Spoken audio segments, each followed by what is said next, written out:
Hi everybody, welcome back for another Tool Time Tuesday. I'm Melissa Muir. In this video, I'm going to show you how I use some bezel strip to create a unique bracelet. Now this is a strip that I am getting from Halstead Bead. They have a very wide variety. Now the strip itself is embossed, which means that it has texture both on the back as well as the front, and that can sometimes cause a little bit of an issue. But in this case, you'll see I'm just going to apply plenty of solder on the inside of this, and I'm going to solder it onto a larger sheet of silver. After that, I'm going to follow up with a couple of different tube settings. First thing I need to do is I need to clean up the edges of this. They have just cut this straight, so I'm going to use my cutters. Now in this case, my bezel strip includes multiple little flowers as well as a scrolly lattice work. And I just need to clean up some of these edges so that I end on a flower. So I'll just take some time and trim up each of those little protrusions. And finally, I'm going to follow it up with a file, and I'll do this on both sides, like so. And then I'm going to follow up with a small needle file to clean that up. So the first thing I'm going to do is clean this with a green scrubby. We want to just make sure we have a nice even surface. We don't have any oxides or anything like that on our piece. The next thing I want to do is put on a fire scale barrier, and this is a boric acid wash. I have about a 50% boric acid to denatured alcohol, and all I have to do is just dip the piece in here. Because it's so long, I'm going to use this paintbrush, and once I have that, I'm going to place my solder pallions on each of the little flowers where I want them. Then I'm going to be adding a little bit of flux just to help that solder flow. Now at this point, I don't really want to get the solder completely flowing.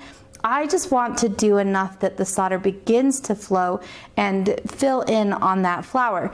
What's going to happen is I'm going to then put this onto my bracelet blank and flow the solder that's now on the flower down onto the bracelet blank. This may take a little bit longer because we are working with a 6-inch long, 1/2 inch wide bracelet, and this is also 20 gauge. So you will need a torch that can at least put out that kind of a heat.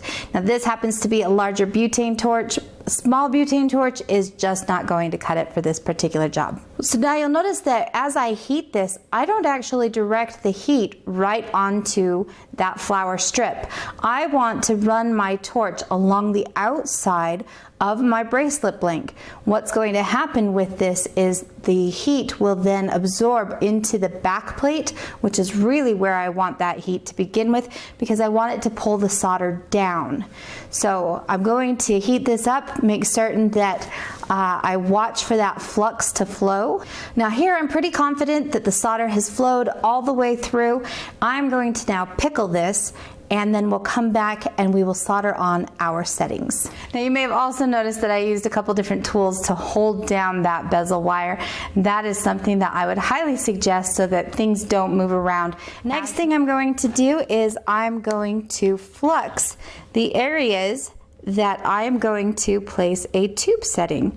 So in this case, I'm going to use a 4mm tube setting in the center, followed by a 3mm on either side of that, and then tapering down to a 2mm. And I'm going to place a small piece of solder in the middle of each of those tube settings. Once the solder is inside of each of them, I'm going to ignite my torch. And again, I'm going to work my way around the back plate or the bracelet itself. I want to avoid those tube settings, otherwise that solder will flow only onto the tube. While I still want some corners, I definitely do not want them this sharp. So before I do any other work, I'm going to file these down. So I'll just place this here on my bench pin and just work those corners a little bit, just to round them out. So at this point, I've placed all of my stones in here, and now I just need to close up those bezels and set them. So I'm going to use my tube setting punch, and we'll get those stones set into place. And now all of my stones are set in place.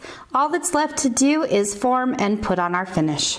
I'm going to use a nylon mallet and I'm going to form my cuff around an oval bracelet mandrel.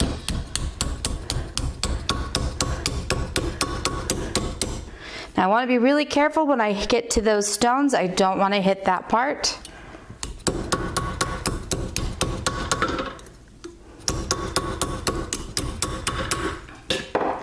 So once I get to the part of the stones, I can then use my fingers and hands to do the rest of the forming.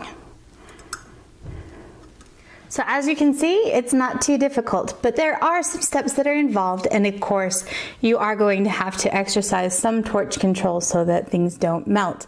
But it's not too difficult, and it lends itself to a lot of designs.